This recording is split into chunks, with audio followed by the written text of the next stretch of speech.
بسم الله الرحمن الرحيم الحمد لله رب العالمين نحمده ونستعينه ونستغفره ونستهديه ونعوذ بالله من شرور انفسنا ومن سيئات اعمالنا من يهده الله فلا مضل له ومن يضلل فلا هادي له اشهد ان لا اله الا الله وحده لا شريك له واشهد ان محمدا عبده ورسوله اللهم صل على سيدنا محمد وعلى اله واصحابه ومن دعا بدعوته وتسلم بسنته وهدى بهديه الى يوم الدين. Ya, alhamdulillah kita syukur kepada Allah Subhanahu Wa Taala. Pada petang ini saya jemput untuk mengisi satu surat sempena dengan sebutan Hijrah, Minggu Hijrah. Ramai Nabi Sallallahu Alaihi Wasallam saya akhir sekali juga.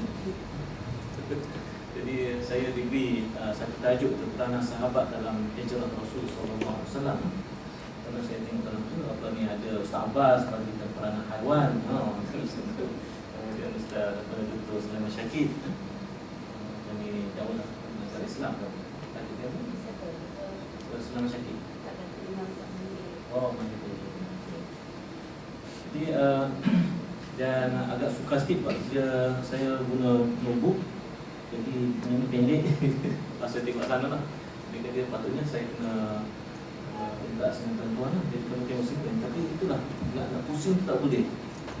Saya boleh pusing datang pasal pendek dengan extension ni. Okey. Hijrah saya mulakan dengan firman Allah Subhanahu Wa Taala. Itu hijrah adalah saya anggap sebagai satu jihad. Nak berhijrah ni merupakan satu jihad, bukan mudah. Dan dia juga melambang pengorbanan dalam berhijrah, daripada pengorbanan serta setia kawan, persahabatan dan ukhuwah Islamiah, persaudaraan Islam. Di firman Allah Subhanahu Wa Taala, tuan-tuan saya tengok sini, sangat pusing betul dia. Innal ladzina amanu wa hajaru wa jahadu bi amwalihim wa anfusihim fi sabilillah wal ladzina awaw wa nasaru ulaika ba'dhum awliya'u ba'd والذين آمنوا ولم يهاجروا ما لكم من ولايتهم من شيء حتى يهاجروا. Sambungan lebih panjang. Ini daripada surah Al-Anfal, surah Al-Anfal 72 dan 74. Jadi sesungguhnya orang-orang yang beriman dan berhijrah serta berjihad dengan harta benda dan jiwa mereka pada jalan Allah, dan orang-orang Ansar yang memberi tempat kediaman dan pertolongan kepada orang-orang yang berhijrah itu, mereka semuanya menjadi penyokong dan pembela antara satu dengan yang lain. Jadi sama ada orang Muhajirin daripada Mekah ke Madinah dan disambut oleh Ansar, penduduk di Madinah. Mereka ini ulaika ba'dhum awliya'u ba'd. Mereka menjadi saling tolong-menolong antara satu sama lain. Ini lambang persahabatan, lambang pengorbanan, lambang ukhuwah, ya. Wallazina amanu wa lam yuhajiru, dan orang-orang yang beriman yang belum lagi berhijrah. Sebab hijrah tu dia berperingkat-peringkat. Kita tahu hijrah Rasulullah ada yang Rasulullah mula hantar sahabat berhijrah ke Habasyah, ada yang berhijrah ke Madinah lebih awal, dan Rasulullah sallallahu alaihi wasallam antara yang kemudian berhijrah. Dan disebutkan, dan mereka yang beriman yang belum lagi berhijrah, maka kamu tidak bertanggungjawab sedikit pun untuk membela mereka sehingga mereka berhijrah. Ini merupakan satu perintah Allah Subhanahu Wa Taala. Apabila satu perintah, itu merupakan satu kewajipan, dan Allah Subhanahu Wa Taala menggesa orang Islam untuk menyelamatkan akidah mereka supaya berhijrah. Dan ini satu perintah Allah Subhanahu Wa Taala, sehingga ungkapan itu seolah mana wajib berhijrah, maka tidak bertanggungjawab. Yang belum lagi berhijrah, maka kamu tidak bertanggungjawab sedikit pun untuk membela mereka. Semuanya kena berhijrah sehingga mereka berhijrah. Kemudian sambungan ayat itu, wa in istansarukum fid din fa 'alaykum an-nasru illa 'ala qaumin bainakum wa bainahum mitsaq wallahu bima ta'maluna basir. Dan jika mereka meminta pertolongan kepada kamu dalam perkara menentang musuh untuk membela agama, maka wajiblah kamu menolongnya, kecuali terhadap kaum yang berjanji setia di antara kamu dengan mereka. Dan ingatlah Allah Maha melihat akan apa yang kamu lakukan. Jadi kalau ada yang minta bantuan, hendaklah kita tolong, hendaklah dibantu. Kemudian Allah Subhanahu wa taala menyambut dalam ayat 73 pula, wallazina kafaru ba'dhum awliya'u ba'd illa taf'aluhu takun fitnatun fil ardi wa fasadun kabir. Dan orang-orang yang kafir setengahnya menjadi penyokong dan pembela bagi setengah yang lain. Jika kamu wahai umat Islam tidak menjalankan dasar bantu-membantu sesama sendiri yang diperintahkan oleh Allah itu, nescaya akan berlakulah fitnah, ini kekacauan di muka bumi dan kerosakan yang besar. Jadi Allah Subhanahu wa taala membayangkan orang kafir saling membantu antara satu sesama mereka. Kalau sifatnya seperti ini tidak kita utamakan, maka akan fasadun kabir. Kata Allah Subhanahu wa taala, fil ardi takun fitnatun fil ardi, akan berlaku fitnah di bumi Allah Subhanahu wa taala dan kerosakan besar. Jadi Allah bandingkan, sudah tentulah orang beriman kedudukannya lebih tinggi, kedudukannya lebih mulia. Kerana orang beriman pasti akan selamat daripada kemurkaan Allah Subhanahu wa taala, selamat daripada azab kubur pada mahsyar, di titik yang serat, dan selamat daripada neraka Allah Subhanahu wa taala, masuk syurga Allah Subhanahu wa taala. Dan Allah bagi perbandingan dengan maksud, kalau kamu tak lakukan saling membantu antara satu sama lain, maka binalah kita ni lebih hina daripada orang kafir. Dan orang kafir pun yang pasti akan dapat kemurkaan Allah Subhanahu wa taala, mereka menjalankan sifat membantu antara satu sama lain.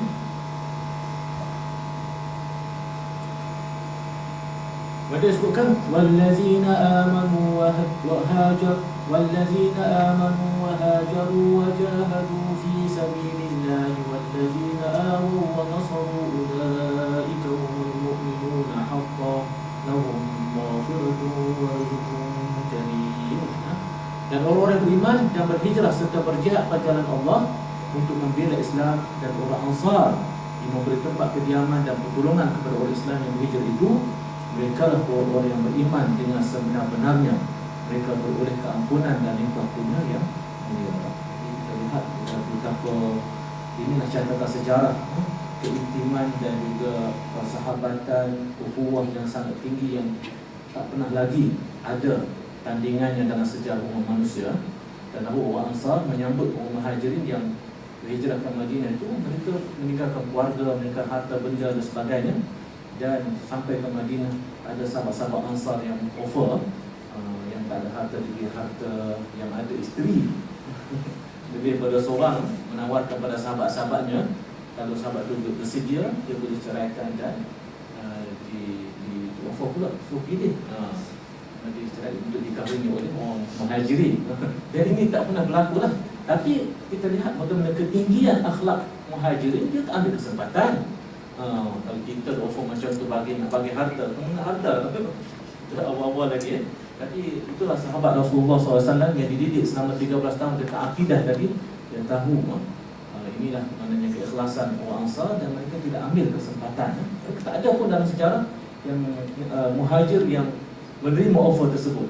Harta, mereka kata saya pinjam, saya tak nak ambil percuma, saya nak harta pinjamkan pada saya seorang peniaga, arif dalam bidang perniagaan, jadi saya nak jadikan modal, aku beruntung dan saya akan pulangkan pinjaman tersebut. Dan kita orang Melayu ni terkenal lah segi suka meminjam, tapi suka nak bayar. PTN kita bantulah supaya menyelesaikan dan sebagainya, jangan tersenarai dalam senarai orang yang mempunyai disebutkan apa atau sebagainya, anak-anak kita dan sebagainya, dalam keadaan ramai lagi nak meminjam. Jadi sebab itu saya sebutkan hijrah ini adalah satu jihad, satu perjuangan, lambang pengorbanan dan setia kawan. Bagaimana ukhuwah itu sampai boleh share dengan Ansar, boleh share apa yang dia miliki untuk dikongsi sama dengan saudara yang lain. Jadi tajuk kita tu ialah mengenai kemudian kita lihat satu penjelasan hadis mengenai hijrah. Dia kata ini la hijrata ba'da al-fathi, maksudnya tidak ada lagi hijrah selepas pembukaan Mekah, walakin jihad wa niyah, tetapi yang ada ialah jihad dan juga niat. Jadi Jadi apabila sudah berlaku pembukaan Mekah dan Rasulullah kembali menguasai Mekah pada tahun 8 Hijrah itu, maka tak ada lagi maknanya kebolehan untuk berhijrah ke tempat lain, kecuali jihad dan niat itu berterusan. Jihad dan juga niat. Ini perjuangan jihad untuk mengubah nasib diri kita, mengubah daripada sifat mazmumah dari dalaman kita dan juga nasib kita dan sebagainya untuk menyelamatkan agama dan sebagainya, itu merupakan jihad yang berterusan. Hazal muttafaqun alaih. Hadis ini disepakati oleh Bukhari dan juga Muslim. Tetapi ada ulasan lah, maknanya apakah dalam keadaan-keadaan, saya juga ada baca, adakah bermaksud maknanya situasi ini maknanya kini tak mungkin kita berhijrah, utama sekali di negara-negara yang minoriti Muslim. Maka ada ulama-ulama menguraikan yang dimasukkan situ ialah khusus untuk Rasulullah ketika Mekah, kerana umat Islam sudah berada di status yang menguasai Mekah, jadi tak perlu hijrah. Tetapi kalau minoriti Muslim, kata dia tak boleh nak sebat iman dia, akidah dia, dan negara dia diancam dan sebagainya, maka fa'ardullahi wasi'ah, disebutkan bumi Allah itu sangat luas, hendaklah mukmin ataupun Muslim minoriti di negara-negara bukan hendaklah berhijrah. Okay. Jadi peristiwa hijrah ini adalah satu titik tolak yang penting dalam sejarah umat Islam, khususnya ke arah tertegaknya negara Islam. Jadi dengan hijrah Rasul ke Madinah, 13 tahun Rasulullah berusaha di Mekah menanamkan akidah di kalangan sahabat-sahabatnya, sampailah apabila dia diancam untuk bunuh Rasulullah berpindah ke Madinah, dan akhirnya di Madinah disambut dengan baik, walaupun ada masyarakat majmuk, tetapi menerima kepimpinan Rasulullah, dan Rasulullah berupaya untuk memimpin masyarakat di situ dan dilantik sebagai ketua negara dan ketegak First Islamic State, negara Islam pertama. Dan Sahifah Madinah atau Perlembagaan Madinah merupakan perlembagaan Islam yang perlembagaan bertulis yang pertama di dunia. Perlembagaan jadi walaupun ada tamadun Parsi, tamadun Rum dan sebagainya, tetapi perlembagaan yang menjadi undang-undang tertinggi sebuah negara itu secara bertulisnya ialah yang dimulakan oleh baginda Rasulullah SAW, menceritakan kewajipan pemerintah, kewajipan menuruti Muslim, kewajipan orang Yahudi, orang musyrikin, kewajipannya diterangkan secara lebih jelas. Jadi nama-nama seperti Abu Bakar As-Siddiq, Ali dan Asma, begitu senang dengan peristiwa hijrah, masing-masing mempunyai tanggungjawab. Saya diberi tanggungjawab untuk cerita mengenai peranan sahabat. Jadi slide saya ini banyak ni, 50 lebih. Jadi sempat tidak, ini 2 kali kuliah. Jadi saya cuba ringkaskan, dan sebab saya nak lebih kepada nak cerita tentang kewajipan kita sebagai sahabat. Jadi,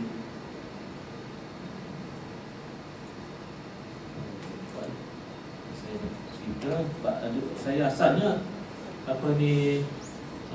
dunia 61. Jadi asalnya saya bentangkan ada 2 tajuk sini. Kerana saya bentangkan tajuk bekalan dalam kehidupan para duat ini tentang peranan sahabat, tapi bukan dalam konteks hijrah. Jadi saya akan bercerita sikit tentang beberapa sahabat yang ada terlibat dalam hijrah Rasul. Kemudian saya akan bercerita tentang beberapa bekalan yang perlu dalam kehidupan kita sebagai da'i, sebagai pendakwah. Jadi pendakwah ini bukannya semestinya orang banyak ilmu. Rasulullah sebut balighu anni wala ayah, semua kita kena berperanan sebagai pendakwah. Doa artinya plural daripada jamak, kata jamak daripada da'i. Da'i ada kata isim fa'il daripada dakwah, nama terkira dakwah, mana suruhan.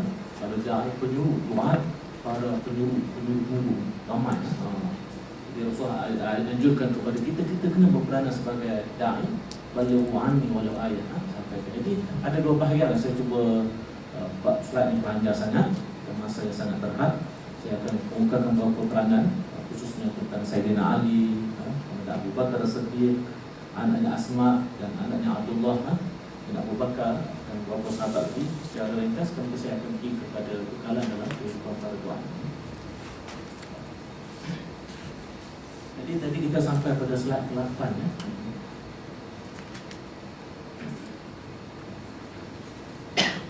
Jadi peristiwa hijrah boleh dikatakan sebagai klimak kepada penentangan kufar Quraisy terhadap ajaran yang dibawa oleh Rasulullah SAW, dan mereka bersepakat berkumpul di Dar An-Nadwa untuk bermesyuarat bagaimana cara yang paling baik untuk menghalang perkembangan Islam yang dibawa oleh baginda Rasulullah SAW. Mereka dah bertemu berulang kali dengan bapa saudara dan paman Rasulullah SAW. Abu Talib supaya hentikanlah, minta anak saudara dia ni, itu baginda Rasulullah ni, supaya hentikan dakwah dia. Kami boleh offer apa saja kepada dia kan. Paman pun cakaplah anak saudara dia, Rasulullah SAW aku didatangi oleh rombongan Quraisy dan minta kamu ni untuk hentikan dakwah ini. Kemudian Rasulullah tu offer anak wanita yang paling cantik dia boleh bagi. Kalau nak jadi pemimpin masyarakat Quraisy kamu boleh bagi, asal tinggalkan dakwah. Nak jadi orang kaya kamu boleh bagi mana harta kepada kamu, yang penting kamu tinggalkan dakwah ini. Rasul kata kalaulah la wada'ul asy-syamsa 'an yamini wal qamara 'an yasari lama taraktu. Jadi Rasul kata kalaulah mereka mampu bawa matahari di sebelah kananku, bulan sebelah kiriku, kalau mereka berupaya dan aku diminta supaya tinggalkan dakwah, aku tak akan tinggalkan sehingga Allah takdirkan aku menemui kematian, meninggalkan dunia menemui Allah Subhanahu Wa Taala. Jadi mereka berkumpul di Darun Nadwa dan berlakulah, dan dalam Darun Nadwa itu dikumpulkan pemuda-pemuda Quraisy. Abu Jahal pada situ dan Iblis pun ada, laknatullah alaih, Allah melaknati dia, menyertai mesyuarat tersebut, menyamar sebagai orang tua yang terhormat dan memberi nasihat. Jadi dia boleh menyamar, dia boleh menjelma sebagai seorang manusia dan memberi nasihat. Dia ada 3 usulan. Usul pertama supaya Rasulullah dipenjarakan. Yang kedua, usulan yang kedua ialah membuang Rasulullah ke luar negeri, buang daripada Mekah. Yang ketiga ialah bunuh Rasulullah, habiskan riwayat Rasulullah. Dan akhirnya mereka telah sepakat untuk mengadakan perancang membunuh Rasulullah SAW. Selain itu, beberapa pemuda Quraisy yang telah dipilih pergi ke bertujuan untuk menghukum baginda, dan ini kita mungkin dah penceramah-penceramah dah sampaikan fakta ini. Dan malaikat Jibril AS datang dan memberitahu kepada Rasulullah SAW perancangan musuhnya untuk membunuh baginda Rasulullah SAW. Jadi kita lihat yang pertama peranan Ali lah, sebab Ali disuruh oleh Rasulullah SAW supaya tidur di tempat pembaringan ataupun tempat peraduan Rasulullah SAW. Jadi peranan Ali menyanggupi tidur tempat peraduan Rasulullah bagi menyeluruhkan kaum musyrikin Quraisy. Ini saya lah buat macam rumusan betul, jadikan sebagai tajuknya. Jadi baginda Rasulullah memerintahkan Ali agar tidur di peraduan baginda dan mengenakan selimut yang biasa baginda gunakan ketika tidur. Ini menunjukkan. Jadi dengan izin Allah, Rasulullah keluar pada rumah baginda dengan mengambil segenggam tanah dan menaburkan ke atas kepala pemuda ketika tidur. Ini daripada surah Yasin. Rasulullah baca surah Yasin. Jadi Yasin daripada ayat 1 hingga ayat 9. Mungkin tuan-tuan yang hafal Yasin sebagainya. Yasin demi Al-Quran yang mengandungi hikmat-hikmat kebenaran yang tak kukuh.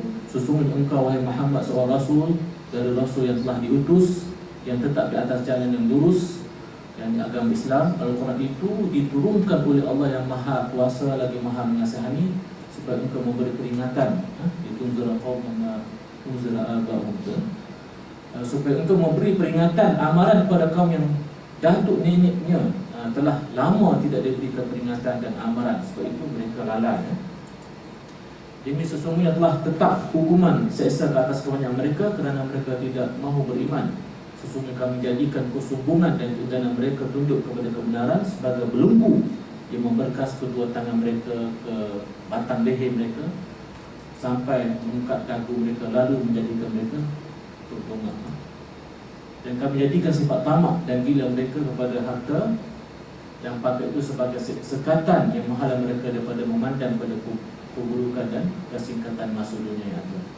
Jadi, itulah sifatnya manusia. Apabila dia terlalu duniawi, terlalu mengutamakan dunia, dia akan terhijab untuk menerima kebenaran.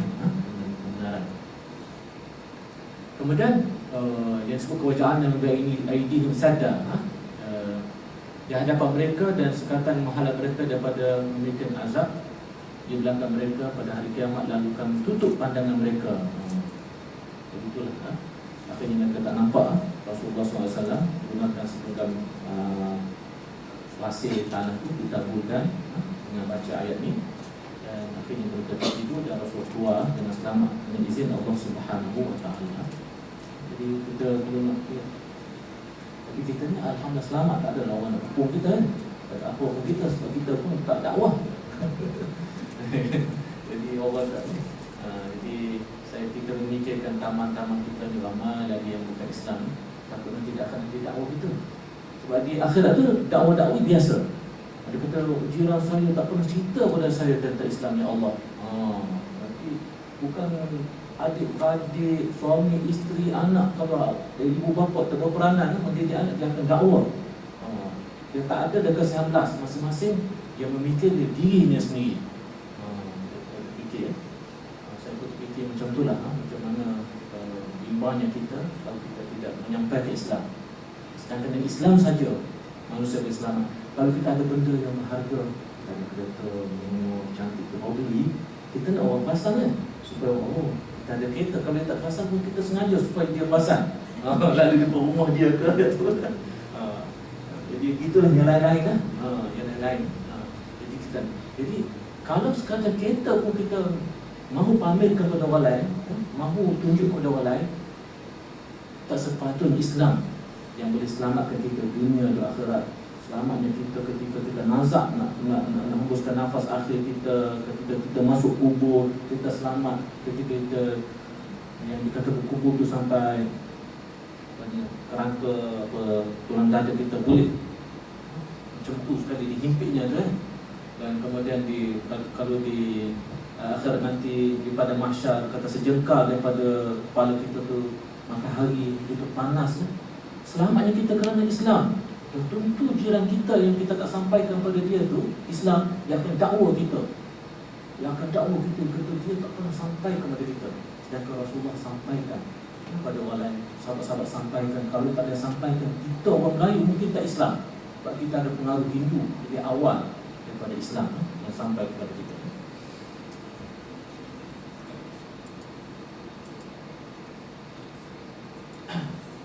Jadi kita lihat pula peranan Abu Bakar As-Siddiq menemani Rasulullah sebagai penguat semangat baginda dalam memulakan langkah hijrah. Begitu juga kita kena ada kawan untuk bagi kita semangat, untuk bagi kita nasihat, untuk bagi kita motivasi. Jadi Rasulullah pun walaupun boleh Rasulullah berhijrah seorang-seorang, kerana Rasulullah pasti akan diselamatkan. Ramai malaikat-malaikat akan selamatkan baginda Rasulullah SAW. Tetapi Rasulullah tunjukkan dia sebagai pemimpin, sebagai manusia, dia perlukan sahabat.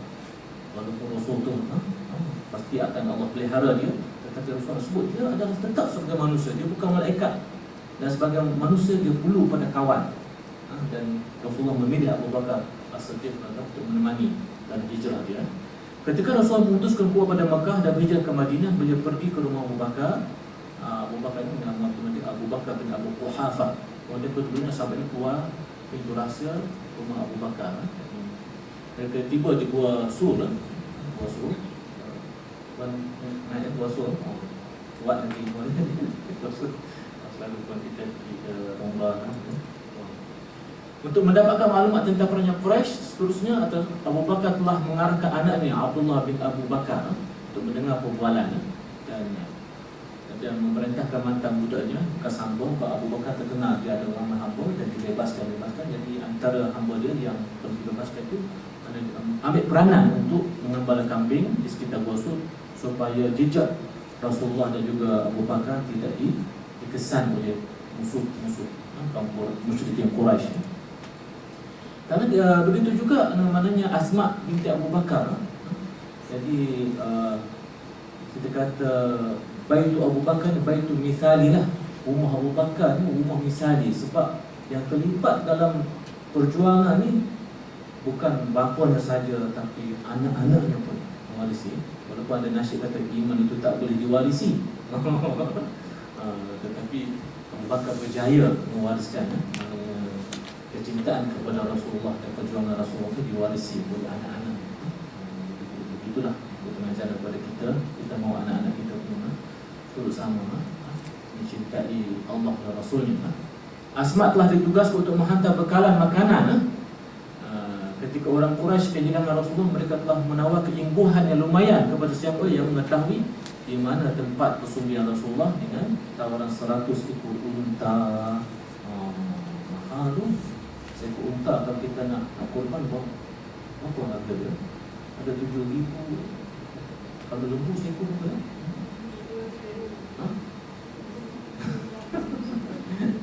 Itu sebahagian itu saya bayar 500 20 atau 500 itu 5 kalau kali 7 5 kali 7 35 5 kali 7 seribu. Jadi itu lembu. Kalau unta mahal, saya pun tak pernah lagi lah. Tuan-tuan ada pengalaman kan korban unta tak tahu harga dia seekor berapa kan? Mungkin dia jejak sampai 12,000 kan, sebab dia lebih berbanding dengan lembu. Jadi 100 ekor unta.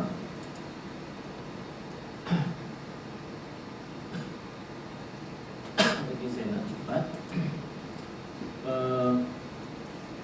Jadi dengan langkah yang penuh berhati-hati Asma perlu memastikan bekalan makanan sampai kepada ayahandanya. Jadi peranan Asma ni ialah menghantar makanan kepada ayahandanya Abu Bakar Siddiq dan baginda Rasulullah sallallahu alaihi wasallam. Pada masa yang sama jejaknya mesti dihapuskan agar tidak dijejaki oleh orang Quraisy. Bayangkan dia adalah seorang wanita susah payah untuk demi perjuangan nak memastikan Rasulullah dan Abu Bakar yang selamat. Kerana Rasulullah adalah Rasul yang terakhir yang membawa Islam ini. Barulah mati Rasulullah, maka Islam itu tak dapat adilah perjuangan. Asma telah membawa bekalan makanan pada masa yang sama mengembala kambing di belakangnya. Dengan cara ini jejaknya terhapus oleh jejak kambing yang digembalanya. Itu strategi. Jadi sahabat-sahabat penuh berstrategi. Ada cara bagaimana kita fikirkan kalau kita pun tak ada hijrah, tetapi strategi macam mana untuk kita nak jadi seorang Muslim dan Muslimah yang baik. Kalau agak-agak macam semayang kat rumah ni tak apa-apa khusyuk, berarti puan dia kata cari masjid kalau Jumaat pasal yang ada sejadah. Sebab saya sebut saya dapat kali lah, maka saya mengganti Ustaz Arif sebelum ni kuliah subuh hari Ahad. Daripada Senai saya dah kena kalkulate masa. Sebab saya orang gini 5 series kan, termasuk tandas agak 20 minit tak apa cukup. Jadi saya dah kalkulate masa je berapa. Jadi kena tu semaya sikit 2 rakaat tak boleh dapat ni tahajud kemudian nak datang ke sini. Dapat kali lah saya sempat kuliah subuh saya ada permintaan. Jadi betapa nikmatnya kalau kita solat dapat berjamaah, nikmat. Jadi strategi bagaimana nak kalau mungkin sekarang ni kita boleh baca melalui YouTube dan sebagainya, tetapi nak bersoal jawab ada medium-medium banyak. Secara direct kita sini saya faham ada kuliah pun dah tafakuh berbagai kitab digunakan untuk tuan-tuan boleh bersoal jawab dan sebagainya. Strategi ni untuk strategi cari kawan supaya saling membantu menguatkan komitmen kita, iltizam kita untuk menjadi muslimah dan muslim yang baik.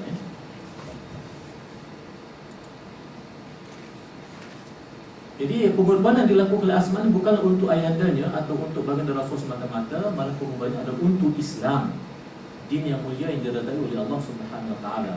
Artinya di sini Asma telah menyelamatkan Islam dari musuh-musuh Islam, dari orang-orang yang berniat untuk mengkhianati agama Allah. Sesungguhnya Allah Subhanahu Wa Taala berfirman dalam surah Muhammad ayat 7, Ya ayyuhallazina amanu in tansurullaha yansurkum wa yuthabbit aqdamakum wallazina kafaru fata'sal lahum wa dhalla a'maluhum dzalika bi'annahum karihu ma anzalallahu fa ahbata a'maluhum.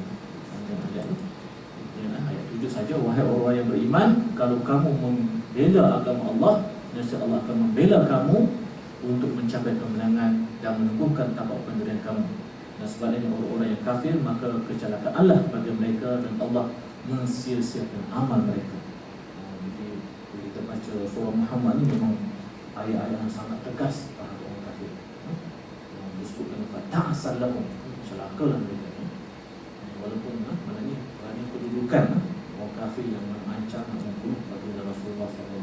Wasallam.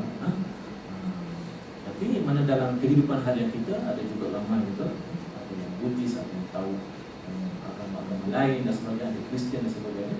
Maka kita perlu macam tu, maknanya tak ada langsung perhubungan.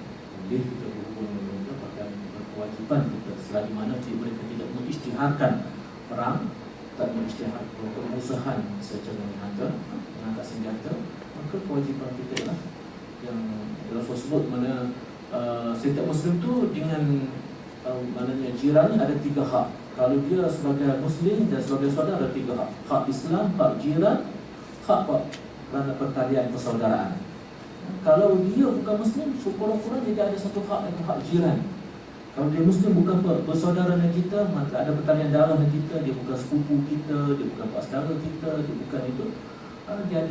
Dia Muslim, dia ada 2 hak: hak jiran, hak Islam. Tapi kalau non-Muslim, kurang-kurang ada hak jiran. Apa hak jiran? Tak boleh nak rampas harta dia. Tak boleh kita nak buat sesuatu yang menyakiti jiran kita. Ambil harta dia ke, nak rampas dia, tak boleh. Nak mencerobohi rumah dia, tak boleh. Nak melakukan sesuatu terhadap anak perempuan dia, tak boleh.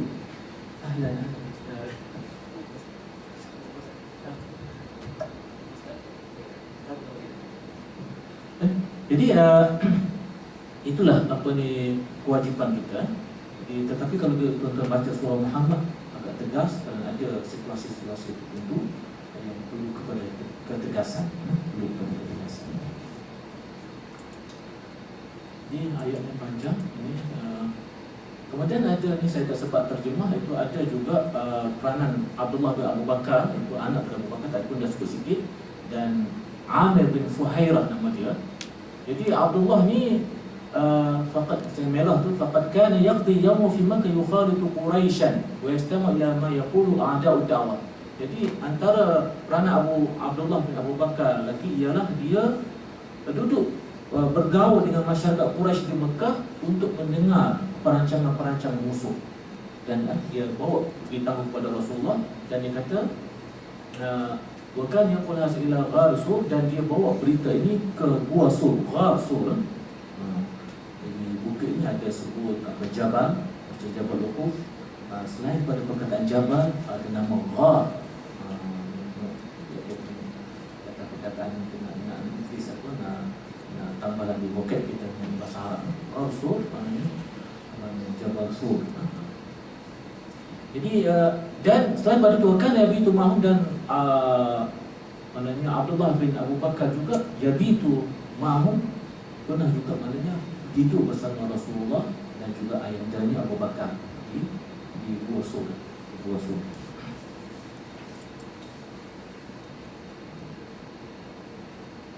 Jadi Amir bin Fuhairah pula, maknanya apabila Abdullah bin Abu Bakar tadi lalu satu jalan, Amir bin Fuhairah pula dia akan padamkan tapak-tapak bekas-bekas perjalanan Abdullah ini. Peranan dia Amir bin Fuhairah. Tapi semuanya membantu, semuanya bekerjasama, semuanya berusaha.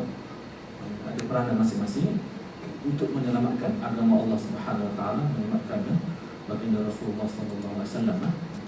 Kemudian peranan Mus'ab bin Umair pula, dia sebelum berpindah ke Madinah, Rasulullah hantar Mus'ab bin Umair.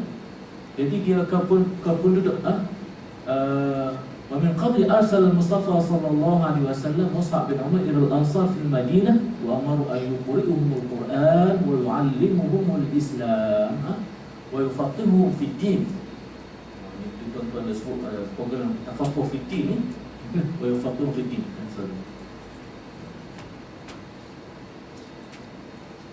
Jadi Mus'ab bin Umair ini dihantar oleh Rasulullah sallallahu alaihi wasallam di awal ke Madinah, untuk mengajar orang-orang Ansar ni membaca Quran, yuqri'uhum al-Quran, ajar dia Quran, dan ajar tentang Islam serta tafaqquh. Kelakaran tafaqquh ni sama Rasulullah lagi. Itu ada sini pun kelakaran tafaqquh. Tafaqquh mendalami agama ni. Fakan yusamma al-maqru' fakan yusamma al-muqri' di Madinah. Jadi Mus'ab bin Umair dikenali sebagai qari, sebab dia sedap bacaan dia. yang mengajar penduduk Madinah, Ansar di Madinah Al-Quran ini.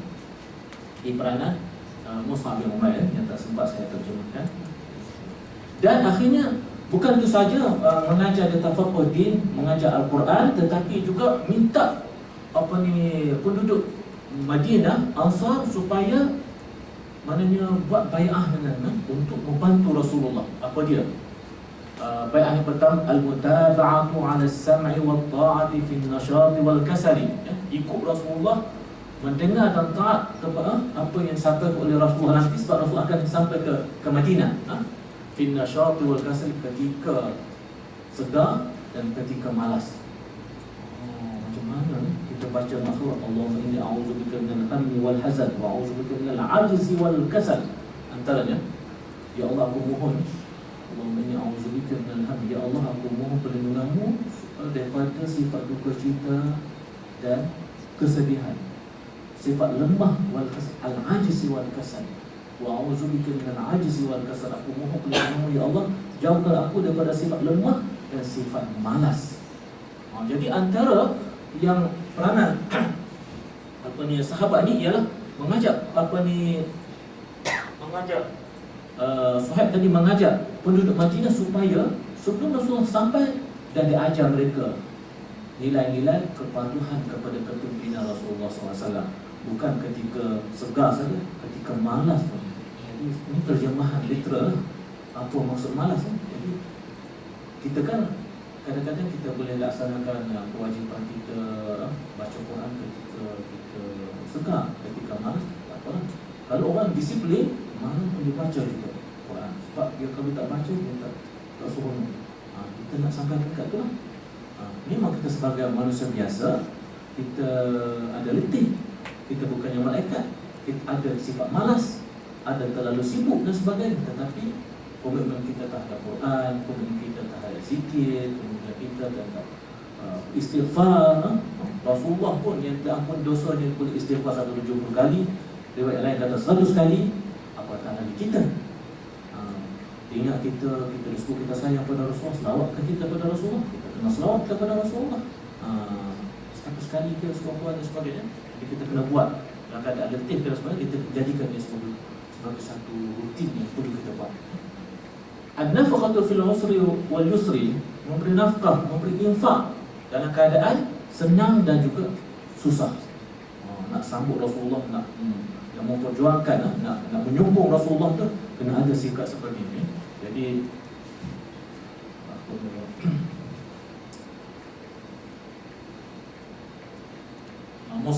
Mus'ab ni peranan dia mengajar penduduk Madinah supaya memberikan bai'ah kepada Rasulullah nanti. Al-amru bil ma'ruf wa nahy anil munkar. Kamu kena laksanakan tugas amar ma'ruf dan nahi munkar. Dan yang keempat, taquluna fillah la takhafuna lawmata la'im. Kamu kata kebenaran, tidak takut pada celaan orang yang akan mencela. Kemudian kemudian yang kelima, intansuruni fatamnauni idza qaddamtu alaikum fabayyuhu wa awfu biwa'dihim ma'ahu. Ya, biwa'dihim. Jadi intansuruni, kalau kamu nak bersama saya dan kamu berjanji diri kamu dan anak isteri kamu untuk berbaiat, wa awfu biwa'dihim, dan akhirnya mereka, maknanya orang Ansar menyanggupi untuk berbaiat janji setia ini. Sebab itu Rasulullah datang ke Madinah disambut dengan daungan kita baca apa tu? Tala'al badru alaina. Datang bulan purnama muncul pada timah. Tala'al badru, Rasulullah sallallahu alaihi wasallam. Rasulullah dapat jadi pemimpin situ kerana disokong. Dia pemimpin, dia tak boleh jadi kuat, tak boleh memimpin masyarakat kalau tak ada sokongan daripada orang-orang lain, daripada rakyat dan juga pengikut. Jadi sifat-sifat Rasulullah sallallahu alaihi wasallam disebutkan dalam ayat suratul Fath ayat 29. Rasulullah Muhammadur Rasulullah wallazina ma'ahu asyidda'u 'alal kuffari rahama'u bainahum تراهم ركعا سجدا يبتغون فضلا من الله ورضوانا سيماهم في وجوههم من أثر السجود ذلك مثلهم في التوراة ومثلهم في الإنجيل. Jadi Muhammadur Rasulullah, Muhammad adalah pesuruh Allah, wallazina ma'hu, dan orang-orang yang bersama dengan Rasulullah, sahabat-sahabat Rasulullah, asyidda'u 'alal kuffar, bersikap tegas terhadap orang kafir, ruhama'u bainahum, dan kasihan belas sesama mereka, tarahum ruk'an sujada, kamu lihat mereka, sifat mereka sentiasa rukuk dan sentiasa sujud, yabtaguna fadlan min Allah, mereka sentiasa mengharapkan kurnia daripada Allah Subhanahu wa taala. Waridwan, dan mengharapkan redha Allah, simahu fi wujhihim min asar sujud, terdapat cahaya kesan sujud di wajah-wajah mereka, wajah Rasulullah dan juga para sahabat. Zalika masalu fi Taurat dan Injil. Contoh-contoh ini telah pun disebutkan dalam Taurat dan juga Injil. Artinya orang yang Nasara, Kristian, kalau mereka ikhlas dan rujuk kepada Taurat mereka yang tidak diubah, pasti mereka akan terima Islam yang dibawa oleh baginda Rasulullah, kerana sifat-sifat ini telah pun dijelaskan. Kalau kamu nak kenal siapa Muhammad dan siapa sahabat-sahabatnya, ini sifat mereka, rukuk, sujud, bercahaya muka mereka. Sudah detail. Cuma kerana baghyan bainahum, Al-Quran menyebut mereka tak terima ke Rasulullah Muhammad SAW kerana kedengkian. Sebab mereka tahu sejarah, mereka mengharapkan Nabi terakhir adalah di kalangan Bani Israel. Tetapi Allah pilih daripada Arab. Dia daripada Nabi Ibrahim AS. Jadi ada satu jalur daripada Nabi-Nabi Bani Israel, iaitu daripada Ibrahim, Yaqub, Yusuf, sampai daripada Musa sampai Isa, itu jalur daripada Bani Israel. Satu lagi Ismail AS, itu tak ada Rasul. Kemudian tiba-tiba yang akhir Muhammad, begitu susuli jalur yang sampai kepada Nabi Ismail AS, sampai kepada Nabi Ibrahim. Kemudian yang Bani Israel itu akan sampai kepada nenek yang sama, atuk yang sama, Ibrahim AS. Mereka tak mahu menerima kerana sifat dengki, kebencian mereka kepada Rasul, kerana Rasul Allah pilih daripada orang Arab menjadi penamat kepada utusan Rasul Allah Subhanahu wa taala ini. Jadi pujian Allah kepada Rasul dan sahabat dalam amal hijrah ini yang disebutkan, innal ladzina amanu wal ladzina hajaru wa jahadu fi sabilillah ulaika yarjuna rahmatullah wallahu ghafurur rahim. Sesungguhnya orang yang beriman dan yang berhijrah serta berjuang pada jalan Allah untuk menegakkan agama Islam, mereka itulah orang-orang yang mengharapkan rahmat Allah, dan ingat ada Allah Maha Pengampun lagi Maha Mengasihani. Allah bagi confirmation orang yang beriman, orang yang berhijrah dan orang yang berjihad di jalan Allah, dan inilah sesungguhnya orang yang mengharapkan rahmat Allah, dan Allah Maha Pengampun. Mungkin sungguh-sungguh nak dapat rahmat Allah Subhanahu wa taala. Dia kena ada sifat iman, sifat hijrah, sifat jihad. Hijrah, kata Yusuf itu antara maksud ialah berubah. Hijrah dengan maksud berpindah, hijrah dengan maksud berubah. Dalam ayat banyak, antara ayat disebutkan Allah tak akan mengubah nasib sesuatu kaum itu kecuali mereka mengubah apa yang ada pada diri mereka. Maknanya kalau daripada akidah syirik, mereka kena berubah kepada akidah tauhid kepada Allah Subhanahu wa taala. Kalau sifat malas, kena berubah kepada rajin, daripada perpecahan kepada perpaduan, barulah Allah akan bagi kita kemenangan, bagi kita kemuliaan. Itu perlu berubah. Dan satu lagi, berpindah pada satu tempat ke satu tempat yang lain, satu situasi ke situasi yang lebih memperangsangkan untuk pembinaan iman dan takwa kita kepada Allah Subhanahu wa taala. Jadi banyaklah. Jadi kita lihat ini tajuk jadi di sepanjang jalan dakwah kita memerlukan bekal. Ini saya petik daripada Zadun 'ala Tariq oleh Mustafa Masyhur. Mustafa Masyhur ni salah seorang mantan pimpinan Ikhwan. Menurut Syekh Mustafa Masyhur dalam buku dia Zadun 'ala Tariq ada terjemah bekalan di jalan dakwah. Bekalan di jalan dakwah. Saya tak tahu di badan bookstore ada tidak. Kalau buku ni buku Okey, menurut Mustafa Masyhur dalam buku dia, setiap musafir dalam perjalanan memerlukan bekal yang mencukupi untuk meneruskan perjalanan sehingga sampai pada matlamat yang dicita-citakan. Perjalanan kita menuju Allah sangat panjang, banyak berliku-liku. Al-Quran sebut laukana aradan qariban wa safaran qasan lattaba'u walakin ba'udat 'alaihim syuqqa. Kata Allah SWT, kalaulah jalan ini mudah dan dekat, maksudnya wahai Rasulullah, akan ramailah orang yang akan ikut kamu. Tapi ternyata tak ramai ikut Rasulullah SAW dibandingkan yang menentang Rasulullah, lebih ramai lagi. Jadi dalam ini kita mestilah memperhitungkan segala kemungkinan yang bakal mendatangi jalan dan sekurang-kurangnya melambatkan sampai kepada destinasi kita. Kita kena ini. Jadi dia jalan dakwah adalah merupakan satu jalan kehidupan dai. Dai mana orang pendakwah seperti orang Melayu, dai mana singular, doa mana ramai. Jadi jalan dakwah adalah merupakan satu jalan kehidupan para da'i yang menyuruh manusia ke arah jalan Allah, mengajak manusia kepada Allah. Oleh itu, dia mestilah menyediakan segala bekalan yang mampu melindungi dirinya daripada segala bentuk penyelewengan yang boleh memesongkannya pada matlamat. Kita kena berhati-hati. Kena berhati-hati. Sebab bila Rasulullah maknanya bila sahabat menghuraikan apa yang dimaksudkan dengan takwa itu, sahabat bertanya, sahabat saya tak ingat nama, maka dibayangkan takwa itu berarti seumpama kamu melalui satu jalan yang penuh dengan duri, apa yang kamu lakukan? Dia kata kamu berhati-hati. Maka begitulah untuk kita nak jaga takwa kita, kena jaga, kena berhati-hati sepanjang perjalanan kita untuk memenuhi Allah Subhanahu Wa Taala. Di situ ada macam-macam. Dan Rasulullah pernah juga menggariskan satu garisan lurus, dan kiri kanan Rasul juga buat garisnya kiri dan kanan. Rasul kata ini jalan yang menuju Allah Subhanahu Wa Taala, dan di kiri kanan ini banyak jalan-jalan yang boleh memesongkan kamu. Berhati-hatilah. Ini yang kita selalu doa, ihdinas siratal mustaqim. 17 kali, 17 rakaat sekurang-kurangnya.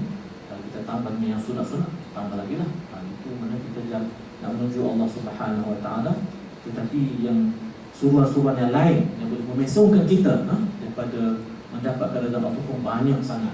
Ideologi-ideologi, pemikiran-pemikiran, mazhab-mazhab. Saya sebut tadi kan banyak orang kata tentang Syiah, seruan-seruan dia, taqiyah dia, mut'ah dia dan sebagainya. Dia kata dia pun Islam juga kan. Sedangkan dia sudah dari mengkafirkan sahabat, menghalalkan yang diharam oleh Allah Subhanahu Wa Taala, mut'ah dan sebagainya. Sedangkan perkara seperti itu kalau kita tak hati-hati sangat menarik remaja-remaja kita. Sebab orang kita nak cari yang mudah. Orang kita nak cari yang mudah. Apa mudah? Maknanya dia solat sentiasa jamak. Dia 3 waktu yang subuh satu, kemudian zuhur asar dia sekali, kemudian maghrib isyak sekali. Kalau kahwin tak perlu ada saksi, tak perlu ada I love you, I love me, jadi. Jadi memang mudah. Jadi itu maknanya sedangkan itu bercanggah dengan syariat. Bercanggah dengan syariat. Jadi jalan-jalan itu sangat banyak. Orang Melayu kita lagi dahsyat ni. Ada Tuhan Harun. Nabi Melayu. Masya-Allah. Alhamdulillah ya. Apa begitu keberanian orang Melayu. Sebab Malaysia boleh dia buat falsafah tu. Dia boleh tu yang berlandaskan syariat, okeylah. Tetapi yang bercanggah dengan syariat kita tak boleh. Kerana di sekeliling kita tu kata Rasulullah SAW apa dia? Yang halal tu jelas, yang haram tu jelas. Antara keduanya ada banyak syubhat. Siapa yang jatuh dalam syubhat, dia akan jatuh dalam yang haram. Kalau ada syubhat, terbaik ialah kita tanya dan kita tinggalkan. Kita tanya orang yang pakar. Takut kita masuk dalam yang haram. Dan di dua analogi seperti orang yang mengembala kambing, dia yang banyak tu, kambing bila penduduk bila banyak kan, manusia ramai banyak. Jadi pergi ke kawasan larangan, dia takut dia masuk apa ni kandang orang lain ke, makan rumput orang lain dan sebagainya kan. Jadi tak boleh nak kawan, kita kena jaga. Begitulah kehidupan kita yang panjang ini, banyak cabaran-cabaran dan dugaan-dugaan yang kita perlu alasi. Ada perkataan sahabat, bekal iman, takwa dan sahabat. Bekal